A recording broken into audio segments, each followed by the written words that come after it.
Malaysia সফরের সাফল্য দেশেরই অর্জন বলেছেন প্রধানমন্ত্রী। স্বাক্ষরিত চুক্তি সংসদে আলোচনার দাবি বিরোধী দলের। প্রধানমন্ত্রীর সফরের সুবাদে ঢাকা বেইজিং এখন সম্পর্কের সর্বোচ্চ ধাপে বলেছেন পররাষ্ট্রমন্ত্রী। আরও বেশি বিনিয়োগের সম্ভাবনা দেখছেন বাণিজ্যমন্ত্রী। গুম খুনের বিচারে সরকারের আন্তরিকতা নিয়ে প্রশ্ন বিশিষ্টজনদের। নিরাপরাধ আওয়ামী লীগ নেতাকর্মীদের আটকে রাখার সমালোচনা।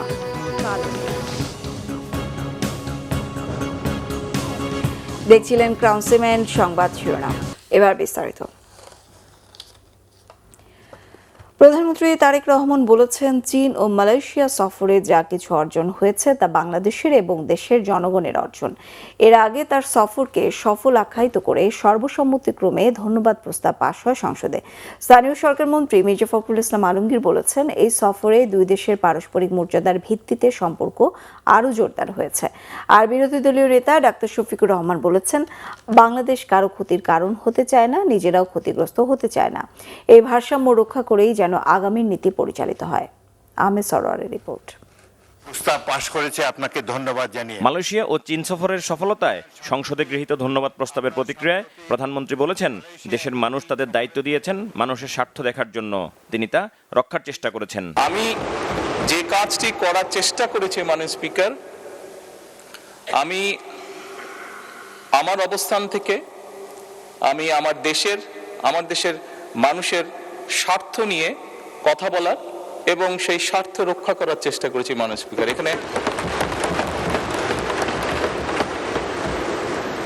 এখানে আমাদের কারোরই কোনো ব্যক্তিগত কোনো বিষয় নেই। এটি যদি কোনো কিছু অর্জন হয়ে থাকে, ভালো কোনো কিছু অর্জন হয়ে থাকে, এটি বাংলাদেশের অর্জন।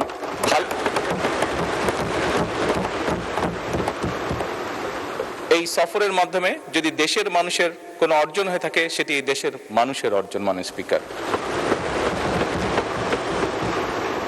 তবে মাননীয় স্পিকার, যেহেতু সংসদের সকল সদস্য, বিশেষ করে বিরোধী দলীয় নেতা, উনিও উৎসাহ প্রদান করেছেন দেশের জন্য, দেশের মানুষের পক্ষে কাজ করার জন্য, সেজন্য আবারও আমি আমার ব্যক্তিগত পক্ষ থেকে সকল সদস্য, বিরোধী দলীয় নেতা সহ সকল সদস্যকে আন্তরিকভাবে ধন্যবাদ জানাচ্ছি। ধন্যবাদ। এর আগে শনিবার সকালে সংসদের অধিবেশন শুরু হলে স্থানীয় সরকার মন্ত্রী মির্জা ফখরুল ইসলাম আলমগীর প্রধানমন্ত্রীর মালয়েশিয়া ও চীন সফরকে সফল আখ্যায়িত করে সংসদে ধন্যবাদ প্রস্তাব উত্থাপন করেন। তিনি বলেন, গত 17 বছর ফ্যাসিস্ট বিরোধী আন্দোলনে নেতৃত্ব দিয়ে এই দুই সফরে প্রধানমন্ত্রী আন্তর্জাতিক অঙ্গনেও তার সক্ষমতা দেখিয়েছেন। পূর্বে যখন প্রধানমন্ত্রীরা বাইরে যেতেন, তখন আপনাকে বিরাট সম্বর্ধনার ব্যবস্থা করা হতো। দেশ থেকে ফিরলেও আবার রাস্তাঘাট বন্ধ করে দিয়ে একটা বড় রকমের সম্বর্ধনা আয়োজন করা হতো, যেটা তিনি নিজেই উদ্যোগ নিয়ে বন্ধ করে দিয়েছেন। আমাদেরকে নির্দেশ দিয়েছেন কোন রকমের সম্বর্ধনা আয়োজন। অথচ তার যে সাকসেস, এই সাকসেসগুলো কিন্তু বিরাট। তিনি গণচীনের সঙ্গে 17টি MOU হয়েছে মাননীয় স্পিকার, এবং প্রধানমন্ত্রীর সঙ্গে বাইলেটারাল যে মিটিং হয়েছে, সেই মিটিংয়ে এই MOU গুলো সই হয়েছে, এবং গণচীনের সব প্রেসিডেন্ট তার সঙ্গে তিনি দীর্ঘক্ষণ তারা আলোচনা করেছেন, সভা করেছেন, বৈঠক করেছেন, অত্যন্ত হৃদ্যতার সঙ্গে এই আলোচনাগুলো হয়েছে। স্পিকার মির্জা ফখরুল ইসলাম আলমগীরের আনা প্রস্তাব সংসদে উত্থাপন করেন। যে প্রস্তাবটি, এই প্রস্তাবের সমর্থন জানিয়ে অর্থমন্ত্রী আমির খসরু মাহমুদ চৌধুরী ও বিরোধী দলীয় নেতা ডাক্তার শফিকুর রহমান প্রধানমন্ত্রীকে ধন্যবাদ জানিয়ে বক্তব্য রাখেন। ওনার যে ভ্রমণ মালয়েশিয়া এবং চায়নাতে, এই ভ্রমণটার ভিত্তি ছিল আমাদের পররাষ্ট্রনীতির যে ভিত্তি, তার উপর করে যে আমাদের সাথে প্রত্যেকটি দেশের সম্পর্ক হবে on mutual respect, on mutual interest, one of non interference এবং স্ট্র্যাটেজিক অটোনমি, আমাদের নিজস্ব অটোনমির ভিত্তিতে। যেহেতু আমরা সংসদীয় গণতন্ত্রের রাজনীতিতে আছি, খুবই ভালো হয় স্বচ্ছতা এবং জবাবদিহিতার স্বার্থে, জনগণের স্বার্থে বিদেশের সাথে যতগুলো মৌলিক চুক্তি সম্পাদিত হবে সেগুলাই সংসদে নিয়ে আসা। সবাই চাই যে আমাদের রিলেশন হবে মিউচুয়াল রেসপেক্ট এবং ইকুইটির ভিত্তিতে। আমি আশা করি তিনি সেই সতর্কতা অবলম্বন করেছেন। আমি এও আশা করি যে আমাদের স্বাধীন ফরেন পলিসিতে কেউ হস্তক্ষেপ করুক, এটা আমরা কখনো মেনে নেব না। দেশের স্বার্থ আগে, তারপরে অবভিয়াসলি কারো সাথে আমাদের চুক্তি যাই হোক সেটা হবে মিউচুয়াল ইন্টারেস্টের ভিত্তিতে। আমরা কাউকে ক্ষতিগ্রস্ত করতে চাই না, কিন্তু আমরাও ক্ষতিগ্রস্ত হতে চাই না। এই ভারসাম্যটা রক্ষা করেই আগামীর পলিসি যেন পরিচালিত হয়। আমি মাননীয় প্রধানমন্ত্রীর সুস্বাস্থ্য এবং দীর্ঘায়ু কামনা করছি এবং তার সরকারের সফলতাও কামনা করছি। এ সময় স্পিকার বলেন, প্রধানমন্ত্রীর এই সফর পররাষ্ট্রনীতির ক্ষেত্রে নতুন দিগন্তের সূচনা করেছে। এর ফলে বাংলাদেশের স্বাধীনতা, সার্বভৌমত্ব, নিরাপত্তা আরো সংহত হবে বলে আমরা সবাই মনে করি। পরে সর্বসম্মতিক্রমে ধন্যবাদ প্রস্তাব সংসদে পাশ হয়। আহমেদ সরোয়ার, বাংলা ভিশন, ঢাকা। সম্মতিক্রমে পররাষ্ট্রমন্ত্রী ডক্টর খলিলুর রহমান বলেছেন, প্রধানমন্ত্রীর সফরের মধ্য দিয়ে বাংলাদেশ চীন দ্বিপক্ষীয় সম্পর্কের সর্বোচ্চ ধাপ community with a shared future পর্যায়ে উন্নীত হয়েছে। শিগগিরই তিস্তা মহাপরিকল্পনা নিয়ে ফিজিবিলিটি স্টাডি হবে জানিয়ে বলেন, বাংলাদেশ মিয়ানমার চীন করিডোর, অবকাঠামো উন্নয়ন, জ্বালানি সহায়তা এবং বিনিয়োগ সহ বিভিন্ন খাত নিয়ে দুই দেশের শীর্ষ নেতাদের মধ্যে ফলপ্রসূ আলোচনা হয়েছে। প্রধানমন্ত্রীর পররাষ্ট্র উপদেষ্টা হুমায়ুন কবির জানান, চীনের প্রেসিডেন্ট বলেছেন বাংলাদেশের সাথে সাময়িক নয়, দীর্ঘমেয়াদী সম্পর্ক উন্নয়ন হবে। আরও জানাচ্ছেন ইমরুল কায়েস। প্রধানমন্ত্রী তারেক রহমানের সাম্প্রতিক মালয়েশিয়া ও চীন সফর নিয়ে সংবাদ সম্মেলন করে পররাষ্ট্র মন্ত্রণালয়। এতে পররাষ্ট্রমন্ত্রী ডক্টর খলিলুর রহমান জানান, প্রধানমন্ত্রীর মালয়েশিয়া ও চীন সফর সরকারের বাংলাদেশ ফার্স্ট নীতির সফলতা। তিনি বলেন, বাংলাদেশ ও চীনের শীর্ষ নেতারা দুই দেশের সম্পর্ক সর্বোচ্চ পর্যায়ে নিতে একমত হয়েছেন। চীন খুব সীমিত সংখ্যক দেশকেই দ্বিপক্ষীয় সম্পর্কের এই পর্যায়ে নেয় বলে মন্তব্য করেন তিনি। বাংলাদেশ চীন সম্পর্ক কম্প্রিহেন্সিভ স্ট্র্যাটেজিক কোঅপারেটিভ পার্টনারশিপ, এটাই ছিল এতকাল। এটাকে এখন আমরা উন্নীত করেছি China Bangladesh community with a shared future. এটা হচ্ছে চীনের সঙ্গে অন্য দেশের বাইলাটারাল সম্পর্কের সর্বোচ্চ লেভেল। চীন তার সবচেয়ে নিকট দেশগুলোর সাথে এই সম্পর্ক আছে। এর ভেতরে আছে যেমন ধরেন আমাদের অঞ্চলে শ্রীলঙ্কা, পাকিস্তান, মালদ্বীপস, আমার জানা মতে আসিয়ান অঞ্চলে ইন্দোনেশিয়া, ভিয়েতনাম। মিয়ানমার হয়ে বাংলাদেশ চীন করিডোরের বিষয়ে একত্রে কাজ করতে দুই দেশ রাজি হয়েছে বলে জানান পররাষ্ট্রমন্ত্রী। তিস্তা নদীর মহাপরিকল্পনা নিয়ে দুই দেশ সম্ভাব্যতা যাচাই করবে বলেও জানান তিনি। তিস্তা নদীর ব্যাপক ব্যবস্থাপনা ও পুনরুদ্ধার প্রকল্প এর উল্লেখযোগ্য অগ্রগতি হয়েছে। চীন সর্বসাধ্য সহায়তা প্রদান করবে বলে জানিয়েছেন এবং আমরা দুপক্ষে একমত হয়েছি যে সম্ভাব্যতা সমীক্ষা সেটা আমরা ত্বরান্বিত করব। ফিজিবিলিটি স্টাডি, এটা হচ্ছে যে কোনো প্রকল্পের প্রথম ধাপ। আপনি একটা প্রকল্প ফিজিবল কিনা সেটা আপনি প্রথমে নিরূপণ করবেন, এরপরে তার বাস্তবায়ন বা তার অর্থায়নের বিষয়ে আলোচনা হবে। প্রধানমন্ত্রী পররাষ্ট্র উপদেষ্টা হুমায়ুন কবির বলেছেন, তারেক রহমানের সফরের মধ্য দিয়ে বাংলাদেশ চীন সম্পর্ক আরও দৃঢ় ও দীর্ঘস্থায়ী হবে। In the meeting with the Honorable President Xi Jinping, he stressed to our Honorable Prime Minister Tareq Rahman that China wants to be a trustworthy friend of Bangladesh for its development, not just a temporary one, but one with long-term commitment. Honorable Xi Jinping also stressed that the visit of Honorable Prime Minister Tareq Rahman will forge a strong partnership between the two respective countries. চীনা নেতৃত্বাধীন অর্থনৈতিক জোট ব্রিক্সের সদস্য হতে চীন বাংলাদেশকে সহায়তা করবে বলেও জানান তারা। সংবাদ সম্মেলনে পররাষ্ট্র প্রতিমন্ত্রী শামা ওবায়দ ইসলাম উপস্থিত ছিলেন। ইমরুল কায়েস, বাংলা ভিশন, ঢাকা। এদিকে বাণিজ্যমন্ত্রী খন্দকার আব্দুল মুক্তাদির জানিয়েছেন, চীনের রপ্তানি বাড়াতে বাংলাদেশে বিনিয়োগ আনার পাশাপাশি স্থাপন করা হচ্ছে 800 একরের চাইনিজ শিল্প পার্ক। শনিবার সিলেট আইনজীবী সমিতির নবীন বরণ ও কর্মশালা শেষে সাংবাদিকদের প্রশ্নের জবাবে এই তথ্য জানান মন্ত্রী। বলেন, প্রধানমন্ত্রীর চীন সফরের ফলে আগামীতে চীনের বিপুল বিনিয়োগ আসবে, যার ফলে বাণিজ্য ঘাটতিও কমবে। এছাড়া চীন মিয়ানমার করিডোরে বাংলাদেশ যুক্ত হলে 24 ঘন্টায় বাংলাদেশ থেকে চীনে পণ্য পৌঁছানো যাবে, যা বিনিয়োগ বাড়াবে। এ সময় হযরত শাহজালাল রহমতুল্লাহ আলাইহির মাজার ব্যবস্থাপনা কমিটি নিয়েও কথা বলেন বাণিজ্যমন্ত্রী। জানান, নিয়মতান্ত্রিকভাবে মাজার ব্যবস্থাপনা কমিটি গঠন হয়েছে, সেখানে রাজনৈতিক বিবেচনায় কাউকে নেওয়া হয়নি। আগামী দিনে বাংলাদেশের থেকে চীনে রপ্তানি বাড়ানোর জন্য আমাদের যে স্ট্র্যাটেজি, চীন ইতিমধ্যে কিন্তু আমাদের সব পণ্যে শুল্ক মুক্ত করে দিয়েছে, 0 সুতরাং আমাদের কাছে একটাই সম্ভাব্য উপায়, যে উপায়টা আমরা অবলম্বন করতে চাই, সেটি হচ্ছে বাংলাদেশে বেশি বেশি করে চাইনিজ বিনিয়োগ আকর্ষণ করা। চীন ও মালয়েশিয়া সফর শেষে বাবা মায়ের কবর জিয়ারত করেছেন প্রধানমন্ত্রী তারেক রহমান।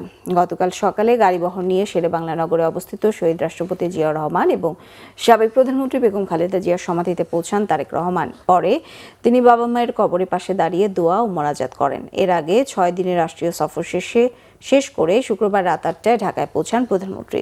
এ সফরের মধ্য দিয়ে বাংলাদেশের জন্য মালয়েশিয়ার শ্রমবাজার খুলতে পারে বলে আশাবাদী সংশ্লিষ্টরা। এদিকে 4 দিনের চীন সফরে 13টি সমঝোতা স্মারক ও 2টি চুক্তি সই হয়েছে। এর মধ্য দিয়ে চীনের সাথে বাংলাদেশের অর্থনৈতিক, কূটনৈতিক ও সামরিক সহযোগিতা নতুন উচ্চতায় যাবে বলে ধারণা করা হচ্ছে।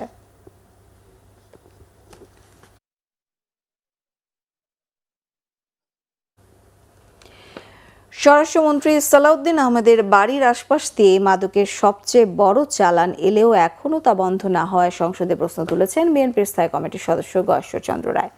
এদিকে বিরোধী দলের সংসদ সদস্য জামায়াত নেতা সাইফুল আলম খান মিলন অভিযোগ করেন, রাজধানীর বিভিন্ন জায়গায় সরকারি দলের ছত্রছায়ায় চাঁদাবাজি হলেও নীরব স্বরাষ্ট্রমন্ত্রী। সংসদের অধিবেশনে 2026-27 অর্থ বছরের প্রস্তাবিত বাজেটের উপর সাধারণ আলোচনায় অংশ নিয়ে এসব অভিযোগ করেন তারা। একটা বিষয় আছে, মাননীয় স্বরাষ্ট্রমন্ত্রী, আমাদের দেশের মাদকের সবচেয়ে বড় চালানা সোনার বাড়ির আশেপাশ দিয়া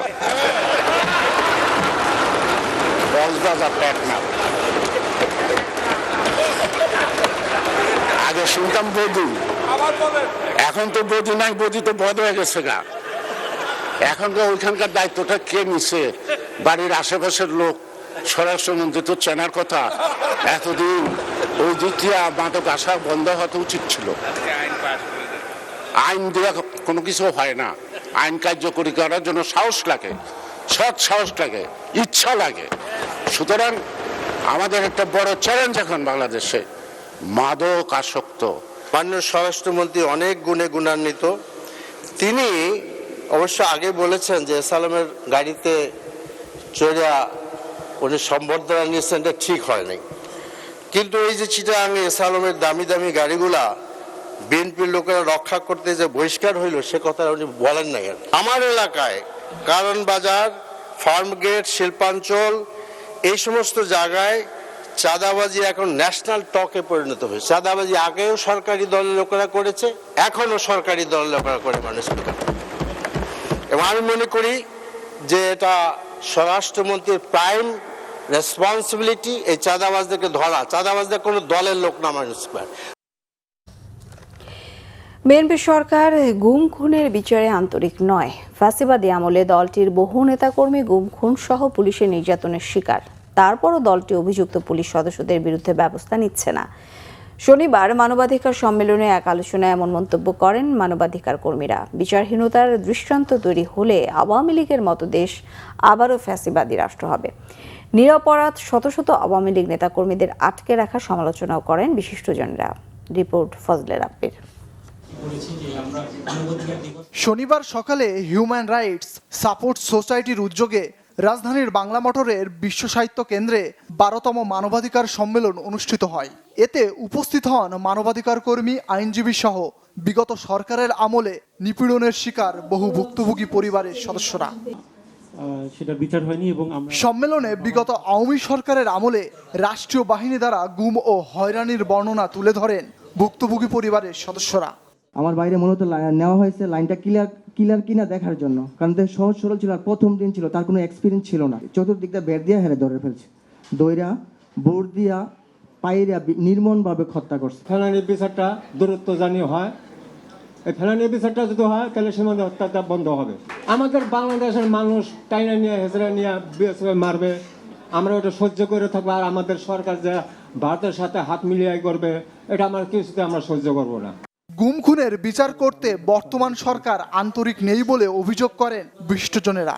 মানবাধিকার লঙ্ঘনের ঘটনায় দলীয় বিবেচনা রাখা যাবে না, অন্যথায় সরকার বিগত আওয়ামী ফ্যাসিজমকে ছাড়িয়ে যাবে বলে মত দেন বক্তারা। শুধুমাত্র স্বাধীনতা চেতনা, মূল স্বাধীনতার স্পিরিট থেকে বাইরে যেয়ে দলীয়ভাবে বিবেচনা করে যে চেতনা আমরা তৈরি করেছিলাম সেটা দিয়ে বিভাজন করেছি এবং কথায় কথায় মানুষকে হত্যা করেছি, নিপীড়ন করেছি, নির্যাতন করেছি, অনেক ঘটনা আমরা ঘটিয়ে ফেলেছি।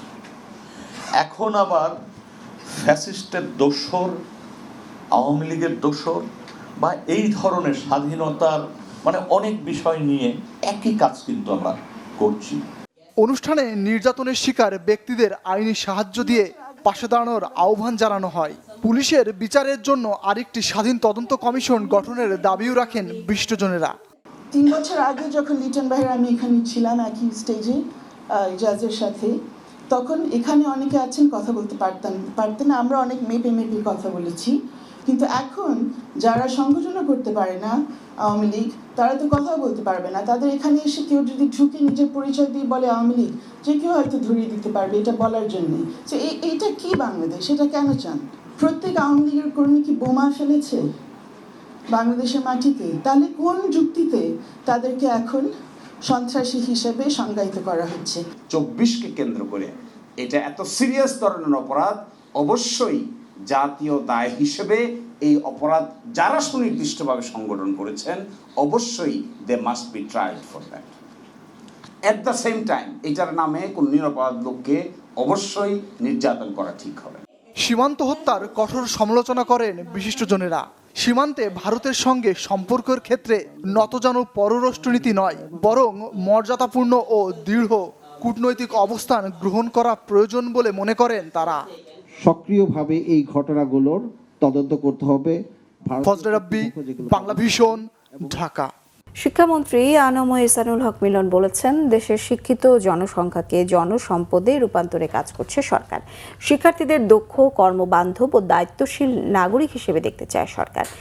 গতকাল বাংলাদেশ প্রকৌশল ও প্রযুক্তি বিশ্ববিদ্যালয়ের নবীন বরণ অনুষ্ঠানে শিক্ষামন্ত্রী এসব কথা বলেন। তিনি আরও বলেন, বাংলাদেশ প্রকৌশল বিশ্ববিদ্যালয়ের আসন সংখ্যা বাড়ানোর কথা ভাবছে সরকার। পূর্বাঞ্চলে বর্ধিত ক্যাম্পাস করা হবে বিশ্ববিদ্যালয়টির। এছাড়া শহীদ আবরার ফাহাদের নামে হল করার পরিকল্পনার কথাও জানান। বুয়েটের শিক্ষার্থীদের উদ্ভাবনে মনোযোগী হওয়ার আহ্বান জানিয়ে শিক্ষামন্ত্রী বলেন, দেশের যে কৃষক, শ্রমিক, আপামর জনতার টাকায় শিক্ষার্থীরা পড়াশোনা করছে, সেই অর্থের মর্যাদা ও মূল্য তাদের অবশ্যই দিতে হবে। দেশের বিশ্ববিদ্যালয়গুলোতে সেশন জট নিরসনে কার্যকর পদক্ষেপ নেওয়ার নির্দেশনা দেন তিনি।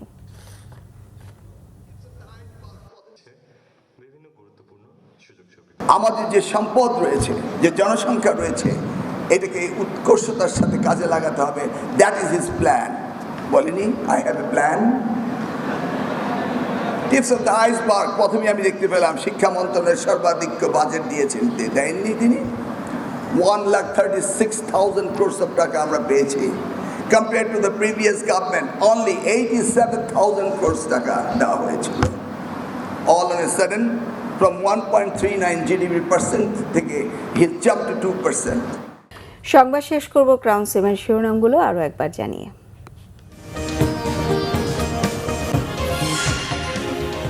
চীন মালয়েশিয়া সফরের সাফল্য দেশেরই অর্জন বলেছেন প্রধানমন্ত্রী। স্বাক্ষরিত চুক্তি সংসদে আলোচনার দাবি এই বিরোধী দলের।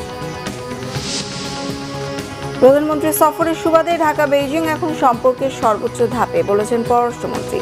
আরও বেশি বিনিয়োগের সম্ভাবনা দেখছেন বাণিজ্যমন্ত্রী। গুম খুনের বিচারে সরকারের আন্তরিকতা নিয়ে প্রশ্ন বিশিষ্টজনদের। নিরাপরাধ আওয়ামী লীগ নেতাকর্মীদের আটকে রাখার সমালোচনা।